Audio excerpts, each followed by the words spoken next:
Hi, I'm Selena from Annie's Bookstop of Worcester, and I'm here with Jamie Ford, who is a historical fiction author. And for readers unfamiliar with your work, Jamie, could you please describe what you write? Sure. I'm mainly known for my first book, which came out 10 plus years ago. It was called Hotel on the Corner of Bitter and Sweet. It was a notable bestseller.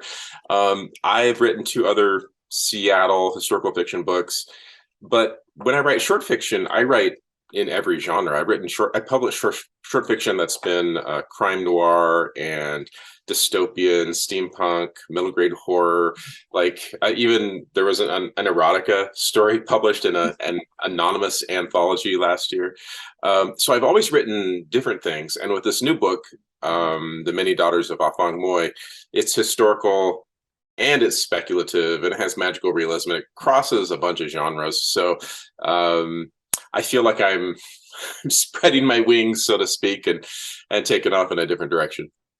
Okay, so it's not really historical fiction, it's Well, part magical of realism. yeah. I mean, it's hard to define because much of the book is what you would consider historical fiction. There's real historical characters. The main character, the namesake character, Afang Moy, was a real historical figure. She was the first Chinese woman to come to America in 1834.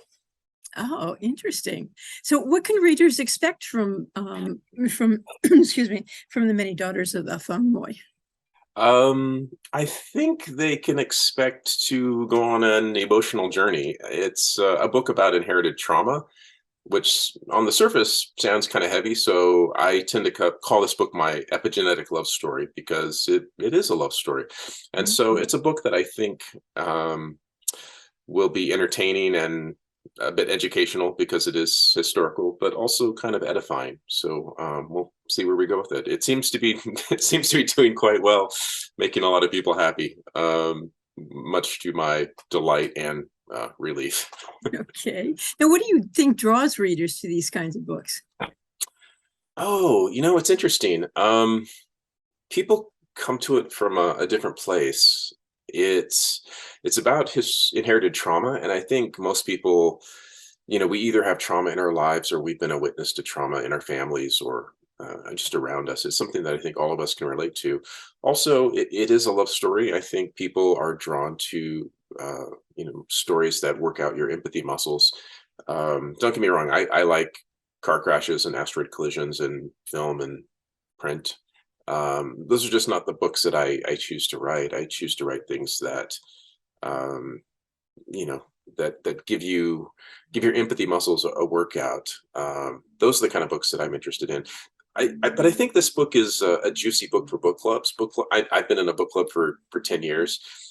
I know book clubs need something that we're going to come at from different angles and find different things to like, different things to dislike, different things to talk about and analyze. And it's that kind of book for sure because there are six time periods, six point of view characters going from the early 1800s to around 2045. So it there's a lot to talk about, and it's a book that I think when you're done reading, there will be more questions than answers as people reflect on their own lives. At least that's what I'm seeing with readers in the last few weeks. Hmm. Great. So, what was the inspiration for the Daughters of Afang Moy? Yeah, I learned about AFONG like in the 90s, I think, in an article of about Asian American history. There it said Afang Moy takes the stage in New York City in 1834. She was the first Chinese woman to come to America. And as a writer of historical fiction, I tucked that away. I'm like, I gotta explore that at some point, but I couldn't find there wasn't enough of her story there in reality. And it was always in the words of her promoters. She came to this country. She toured up and down the eastern seaboard from Buffalo, New York, all the way down to Cuba. People paid to come see her perform in a theater. But she never had a real voice because it was always through the voices of those who had monetized her existence. And they sensationalized her, which it really turned a blind eye and a deaf ear to the fact that Chinese women couldn't leave China at the time, and if they did, the punishment was death. So she wasn't here as this intrepid world traveler, and she wasn't here as this cultural ambassador. It's more likely she was sold into this life. And so I gave her fictional descendants because her life actually ends fairly tragically. And I gave her descendants so I can give her a voice and kind of redeem her. And that was what I was most interested in and drawn to. But it wasn't until I learned more about epigenetics, or the long term is transgenerational epigenetic inheritance. It's the idea that in addition to inheriting physical characteristics like eye color and hair color, that we inherit psychological characteristics like phobias and resiliency, and the way we interact with other people, all is influenced by trauma of previous generations. When I saw that in my own family, it was my son Taylor. When he was 12, he came up to me and he said, "Dad, have you ever heard of this band called Van Halen?" And I never played Van Halen for him, but he found them on YouTube, and he was just obsessed with Van Halen. And Van Halen was my first concert as a 16-year-old. And I thought, maybe, he inherited, my eye color and my hairline. Maybe he inherited my questionable taste in hair, something like that. But putting the two together, it became the basis for this book of this historical character, and then the things that she went through, the abandonment, being a stranger in a strange land, the abuse she endured, the isolation, and then how those things manifest in subsequent generations and how those generations deal with those. Just a side question: did she even speak English, or was she? Yeah, when she arrived, she didn't speak English. I think by the end of her life, she spoke some English, but really, in all the interviews, she's never quoted. And the last anyone hears about her is a mention in around 1849. It's mentioned that she is living in a poorhouse in New Jersey, and she had bound feet, so her capabilities were limited. And so it's likely that her story ended tragically. And I just wanted to do something with that. And I also wanted to stretch, the boundaries for myself as a writer and not just write historical fiction. I felt the walls of that box sort of closing in on me, those expectations, and I wanted to do something different. Mm-hmm. That sounds great. So you must have done a lot of research on this. So Yeah, tell me about the research that you had to do. sure. I did. When you write historical fiction, you just go down those research rabbit holes. And so I Mm-hmm. did. The book takes place all around the world, from Kunming, China during World War II with the Flying Tigers, Summerhill, a Bohemian boarding school in the 20s, the late 1800s in San Francisco when they had a plague epidemic. There's all these different time periods that I had to research, but also I had to research epigenetics itself, and which meant, I'm not conducting laboratory experiments here in my office. I'm standing on the shoulders of scientific giants and reading their work and their papers. Unfortunately, most of those papers are written for peer review. They are not written for pleasure reading or entertainment. Quite the opposite. But I plowed through a ton of those and tried to distill that technology in a way in the book that it can be easily understood and consumed by the reader without slowing them down and just bombing them with a bunch of science. The study that was most compelling, that really caught my attention, it caught the world's attention, was in 2013 at Emory University. The scientists took a set of laboratory animals, in this case mice, and they introduced a cherry blossom fragrance as they electrified the floor. And they quickly habituated the mice to have a panicked fear reaction anytime they smelled that scent. And then they found 2, 3, 4, 5 generations later, the descendants of that original set of lab animals, the descendants who had never been shocked, never smelled that fragrance, when they introduced that scent, they had the same panic fear reaction. So they were reacting to a trauma that they had not experienced in their lifetime. They'd inherited that. And it got me thinking, like, what else do we inherit? It's easy to see physical things, that have a pain reaction or a fear reaction, but we must inherit other things. And so the book explores the other side of what do we inherit and how does that affect our relationships. Plus, there's kind of a magical realism aspect to the book in that in all these time periods, there's someone searching for someone else. And I'll just kind of stop right there. I don't want to give away any spoilers, um, but that's kind of what the book's about. It's very hard to describe because Mhm. it's like there's so much going on. With other books, you could just say like, you know, gangsters kill someone's, mother, and the guy seeks revenge. That's the whole story. This one is a bit more complex. Right. So, what was the biggest challenge that you had in putting out the Daughters of AFONG?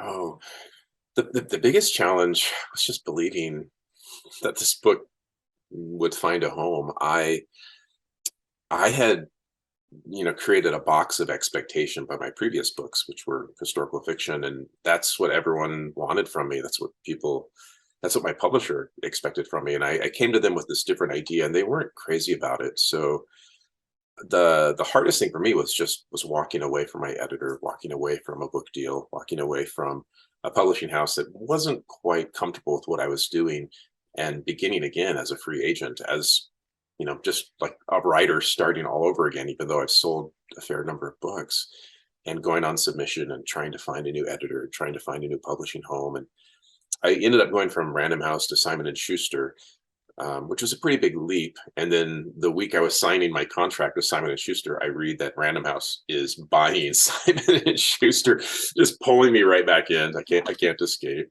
Aside from that, was just there's so much going on in this book. I mean, there's 6 time periods, and they're not told in chronological order, and they weave in and out. So I twisted my brain into a pretzel, and Making a I mess. wasn't, yeah, I wasn't sure I could pull it off. I was flying through the air, and I wasn't sure if I could stick the landing, but so far so good. It was a Today Show pick, with Read with Jenna. Mhm. Um, that she optioned it for a series. There's already a screenwriter working on the pilot and the prototype, so Great. it's taking off. I'm just trying to catch up to it now. That's wonderful. Oh, wow. So, was there a character that you loved or hated um, Mm, in the book?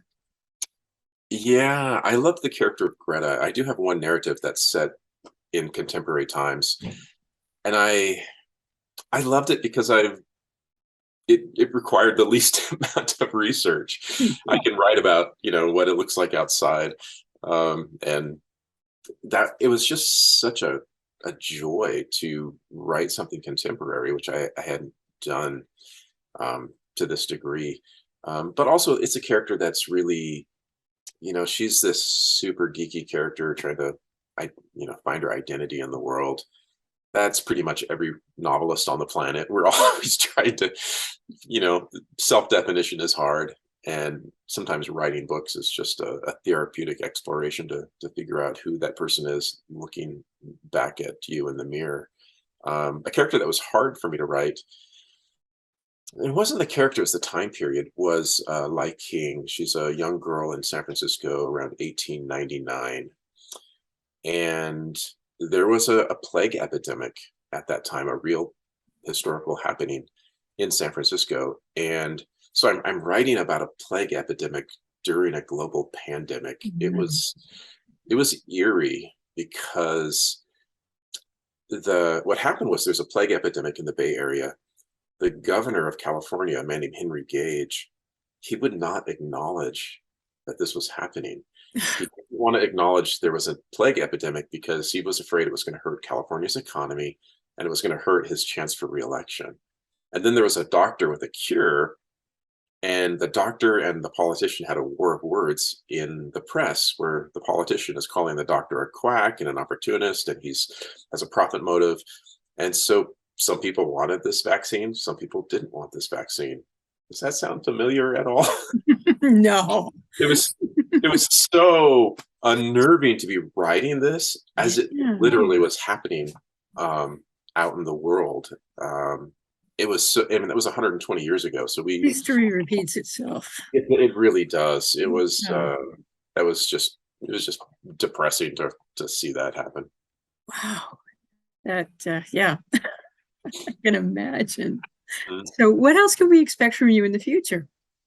Oh boy. I'm working on a new book. Oh, we're always working on new books.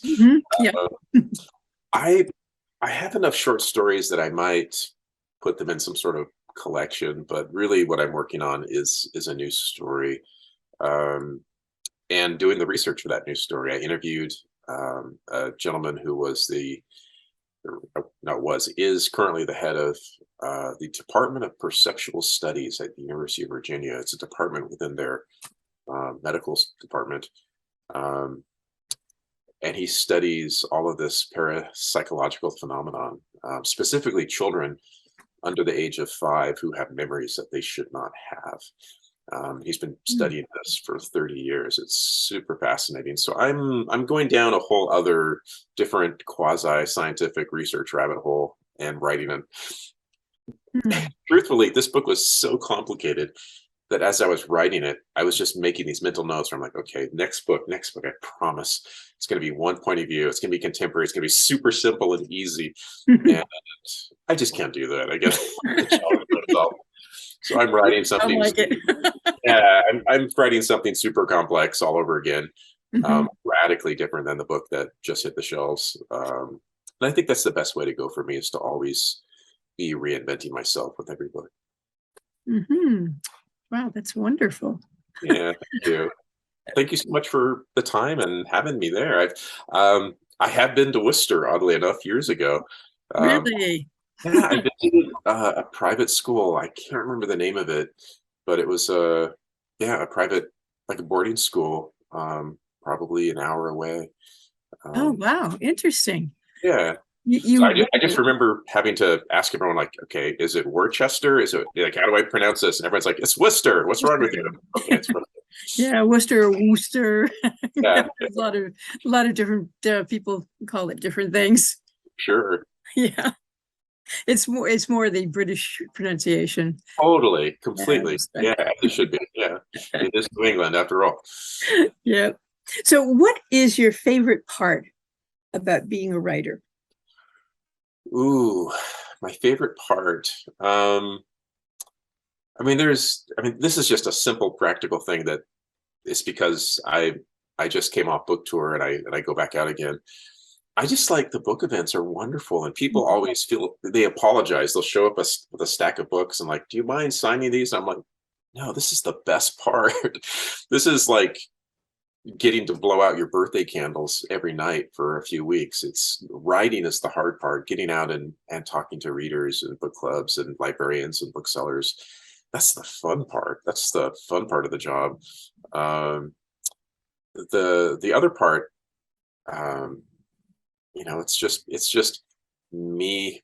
I put on a nicer shirt because it's usually just me and my sweats in my office writing. It's a very unglamorous lifestyle.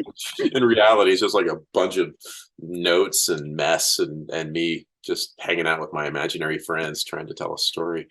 Um, just the ability to make a living creatively is cool, but I would still do it if I didn't sell books because I like to do it. I'm just super grateful that um, that people occasionally buy my stuff, and occasionally it gets optioned for film and crazy things like that. Yeah, that's great. It's great to be able to be creative.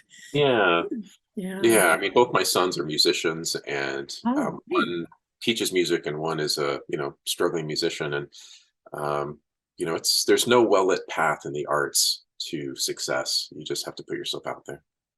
Yeah. You really have to persevere. You Yeah. do. You Yeah. do have to have the door slammed in your face a few times, unfortunately. Right. So what's been your favorite favorite adventure during your writing career? Wow, favorite picture.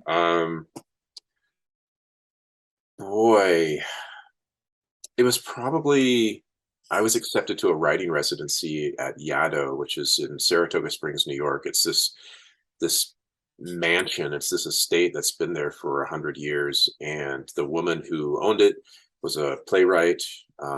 She had 4 children who died, and so her husband died. She had no one to inherit her estate, so she turned it into an artist colony. And I spent 2 months there with a bunch of other artists from around the world, from visual artists and composers and filmmakers and writers and poets, and it was like I lived a bunch of lifetimes while I was there. We had a nor'easter, a storm that snapped trees, and we had no power for days. The mansion was closed for the winter. We snuck in at midnight with a Ouija board. Just we had crazy adventures. It just was like summer camp for writers. I describe it as a herd of unicorns. We're all a bunch of creative weirdos, and then we all got together and got to spend time together. It was pretty neat. Oh, that sounds like so much fun. It was fun. It was ridiculous. Yeah. And I got work done too, so it was useful. Did you actually write a book during that time? Yeah, I worked on this new book while I was there, and I stayed in the room that the founder died in.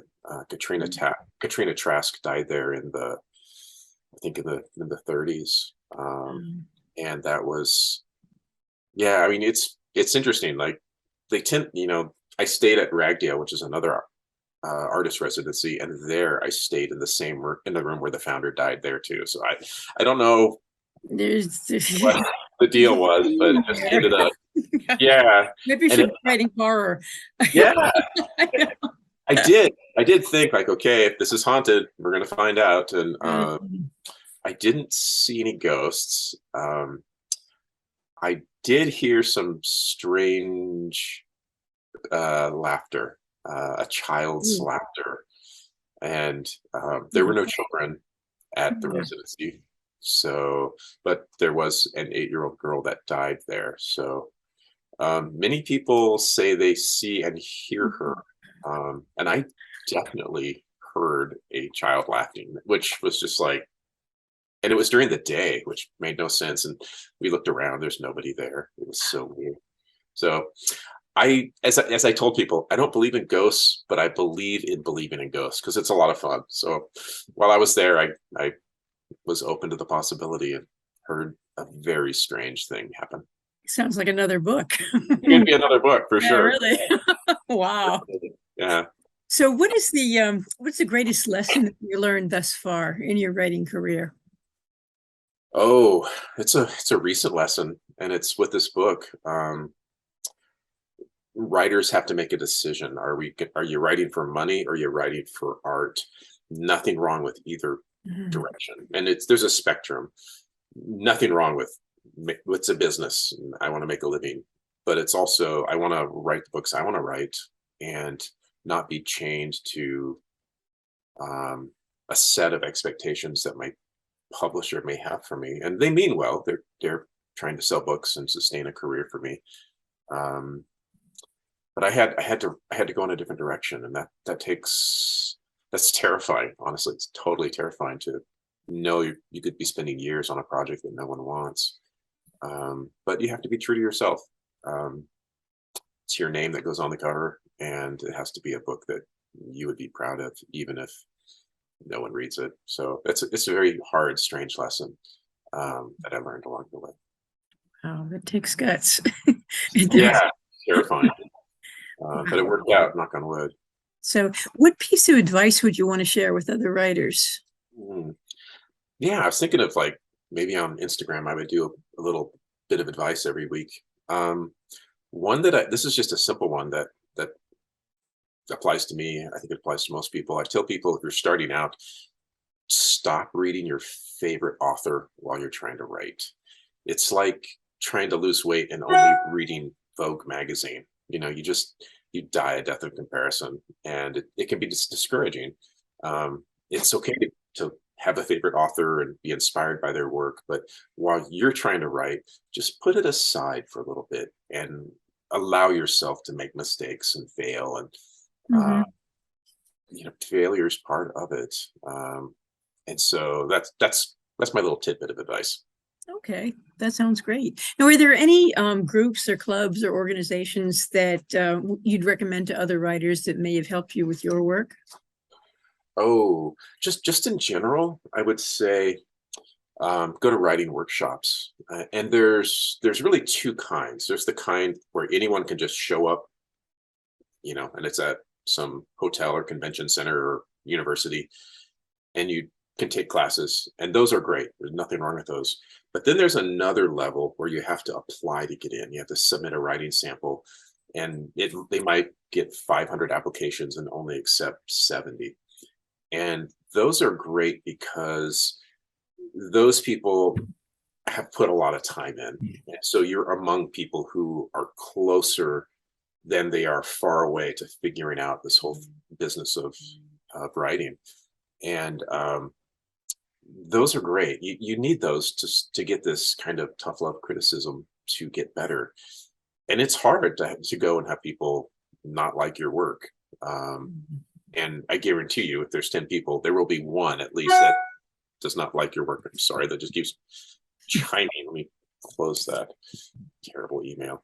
And so, but that's what you need to do. You can't really write a book or a short story in isolation, show it to no one, and then get it published. Like you need to run it by a trusted set of eyes, and ideally that's a friend, a colleague, a partner.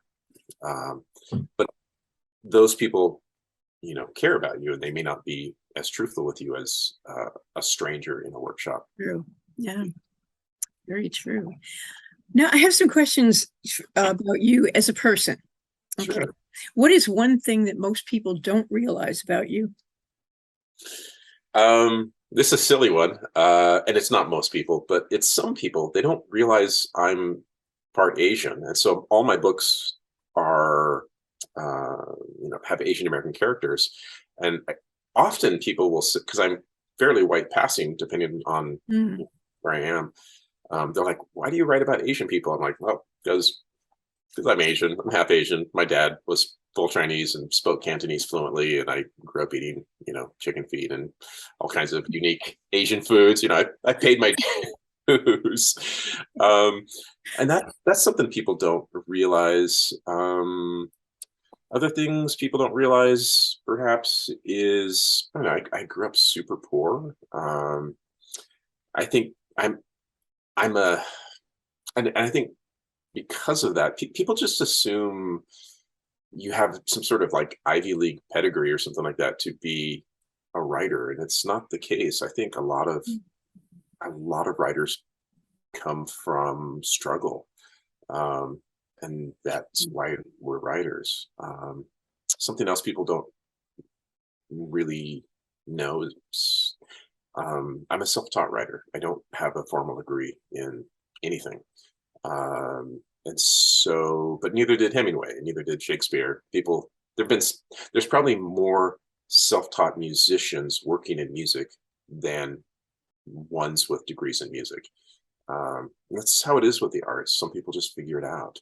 Um, there's no right or wrong way, but because I figured it out, I often tell people to slow the roll with going to an MFA program, especially if they're going to get $50,000 in debt. But there's other ways to go. Hmm. I guess even some people are just kind of, especially with music, some people just are born with talent, you know? Yeah, I mean, it's talent, but it's also a craft. You have to put the time in True. and have some, allow yourself to fail, allow yourself to have some really bad. It's like being a musician. You have to just Mhm. have some bad notes, have some clunkers for a while before anyone wants to hear it. Um, Hmm. and a lot of people don't, they can't put the time in Hmm. because of life. That's true. Okay. So, what is or are your passions when you're not writing? And how do you make time Oh, for doing the things that you love? yeah, what I love to do is go hiking. I live in Montana, and we have magnificent mountains, like Oh, yeah. Glacier National Park's a couple hours from my house. And this is like the summer of no hiking for me because I've been so busy with book promotion and then book tour. Um, I did get out, you know, get out on my kayak a few times. Montana has all the things I want to do when I'm not writing, which is outdoorsy things. Mhm. And I love, I'm a reader. I love reading. I collect comics. I love comics. I like fine art as far as, I have Mhm. some originals back here. So there's some certain artists that I love. I follow their careers, and when I can, I support them by buying their original works. Um, yeah, those are kind of the kind of the things that, but mainly it's just getting outside. Mhm. We started a little late because we're having some technical difficulties, so I'm going to have to run in a couple of minutes. I just Mhm. wanted, I, I meant to spend a little more time, but I do have another appointment. Okay. So anyway, I guess the one question, well, I have two quick questions. Sure. One is, where can people find your work aside from Annie's Bookstop of Worcester? Okay. Um, as Neil Gaiman said, there's no wrong way to buy books, but there is a best way, and the best way is through your local independent bookstore. So in Great Falls, where I live, it's Cassiopeia Books. But where most people live, there is a local indie that you can support. Um, that they're it's a vibrant part of your community. But all the normal places you can find my books online, audiobooks. You can find my books at your local library. Um, so yeah, anywhere you buy books, you can probably find me. Okay. And the last thing is, how can we follow your work and share your awesomeness? Thank you. Yeah, you can find me on Twitter at Jamie Ford, on Instagram at Jamie Ford. I'm on Facebook. Google around, you'll find me on YouTube and other interviews and things like that.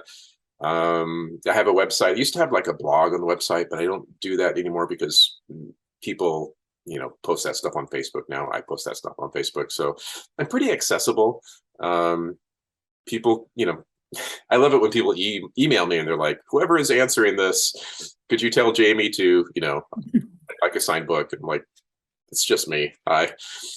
Even the writers I know who have assistants, they don't really have assistants. They just have a separate email with a name like, Craig or something like that.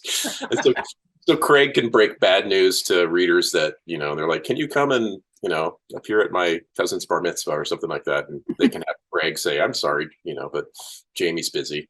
I should do that someday. Have this mysterious alter ego. That's my assistant. The truth is out. Uh, but yeah, that's me. Great. Well, thank you so much Thank for you. joining me here, My pleasure. and hopefully you may someday get to our store.